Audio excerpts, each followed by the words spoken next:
Welcome, friends. Today, we are doing another fragrance review. Marvelous. That is right, my friends. I have returned to you this time with another fragrance review.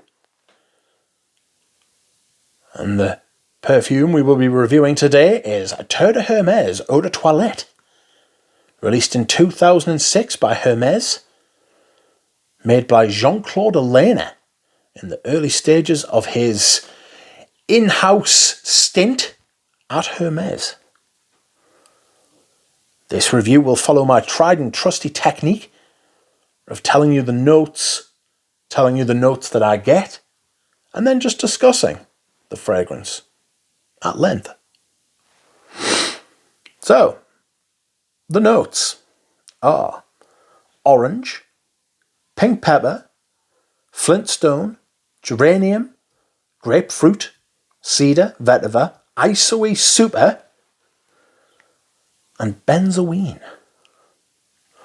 The notes that I get the most are isoe super, vetiver, orange, flintstone, and patchouli. So, Terre D'Hermès, one of the best-selling and most famous fragrances of the 21st century. And in my opinion, it deserves that ranking. It deserves it because of its composition, it deserves it because of its execution, and it deserves it because it has stood the test of time. It is still relevant. I think it still sells well, and it's still interesting. This fragrance starts with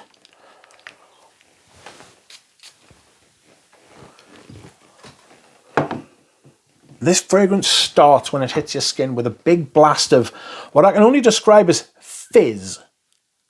You know, I would say it was like juniper berry. If I could find any reference, I searched, I even looked. I don't usually do research on fragrances because I just say what I think rather than what I'm scared of like regurgitating advertising, you know, when I review things. But it starts with like a fizz. It's the only way I can describe it, like when you pour a glass of lemonade and you can smell the bubbles, the carbonated bubbles popping, jumping out of the drink and popping. You know, it's got that. And from that fizz, everything kind of emerges. The bursting of those little bubbles at the top of the freshly poured, we call it orangeade, but you put some orange squash in a glass and then you fill it with fizzy lemonade and you get this kind of citrus burst, orange and fizz and lemon. It gets that, but instead of it lemonade, it's kind of like grapefruit, lemon, orange. That's how it starts. Very effervescent, very bubbly, fizzy at the top. Citric, orange citrus in this case. Grapefruit not as apparent as the orange, not as strong. And what is unmistakably to me giving that fizz is the isoe super. And that is the story of this fragrance, really. It's the spinal cord of this fragrance. It carries the messages of the rest of the notes.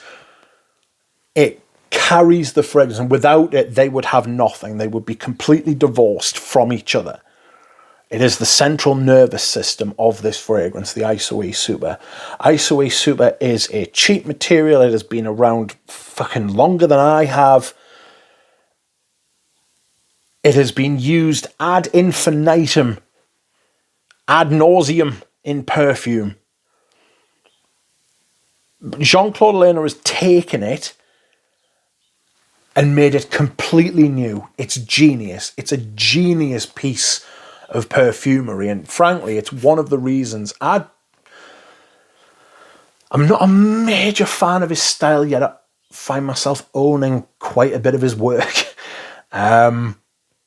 because of the simplicity of it. And this is a very simple fragrance, yet incredible complexity arises from that simplicity, from that ISOE super. How he gets all these juxtapositions to make a coherent, contained product that is why he's a perfumer and I am someone pretending to be a duck on the internet. It's brilliant. As I said, I think this is easily one of the best perfumes of the 21st century. Anyway, it opens with that orange, that fizz. That fizz never truly goes away. It's always there. It's always there throughout the life of the fragrance, and it does last for a long time. And at no point does it fall apart. At no point, even though it's an ISOE super bomb, at no point does it become just ISOE super. At the top, like I said, there's this orange, flinty, cold, fresh kind of vibe, like cold, wet stone, like an orange tree growing, casting shade over some rocky ground, and then one of the oranges falling from the tree and bursting open on the stone. But it's also been raining, so the stone is wet and it's in the shade.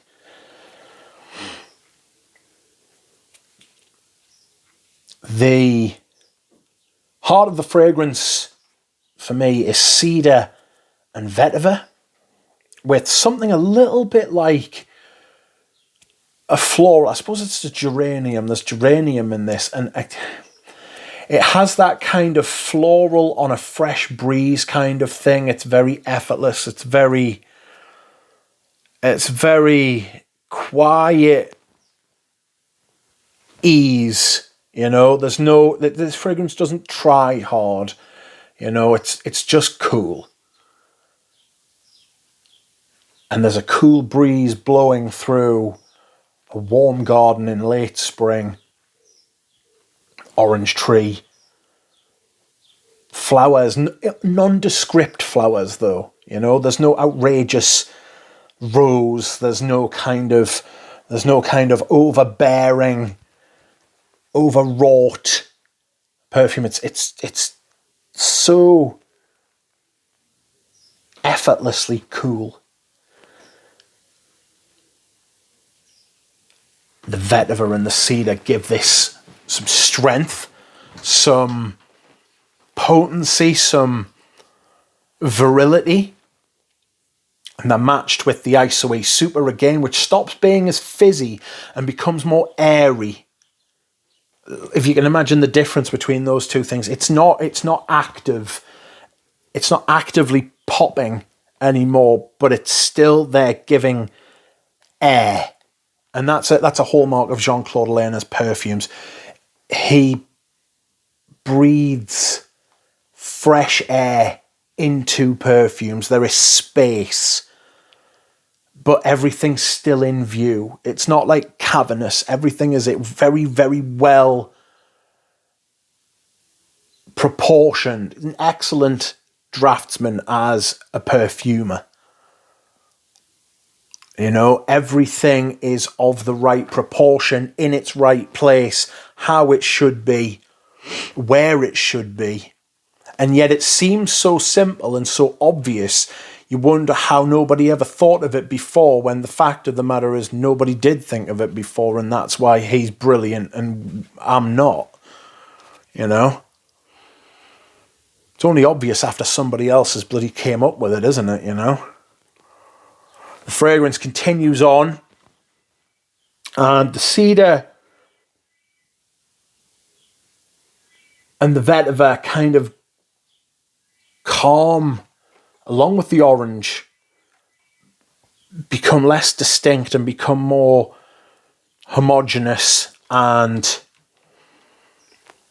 you kind of settle into the fragrance, you know, and it's just with you. And then in the base, I have this very light but airy patchouli, very light, airy but earthy patchouli, which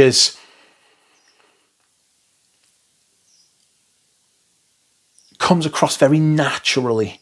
It comes across very natural, very easy. There's no pushiness. There's no kind of, excuse me whilst I hydrate, there's no kind of advertising of itself. It's not like the orange, which says, here I am.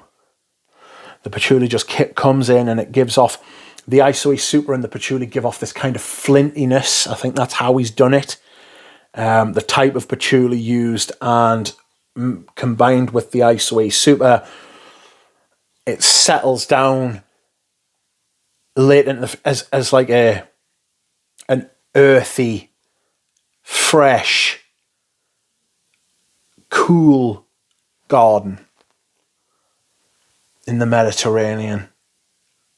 It's an astonishing feat of perfumery, and it's hard. It's actually hard to review because of how simple it is. It's one of those things, it's like trying to grasp the horizon. It's like it's always out of reach. The horizon's always out of reach. You know, it's almost like it's not a physical thing. It's something you can see, but you can never reach. And that's what this perfume feels like. It's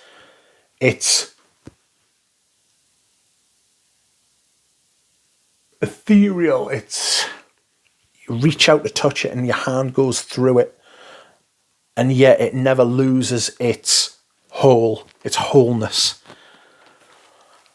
It's simple but complicated. It's ethereal but solid. It's one of the best. It's one of the best showcases of what a perfume can be. And I love it. This isn't my first bottle. I'm not sure. I've never had this kind of collection before, so I'm not sure I'll finish this one, but I absolutely love it. And that is it, my friends. Thank you very much for watching, and we'll see you all again soon.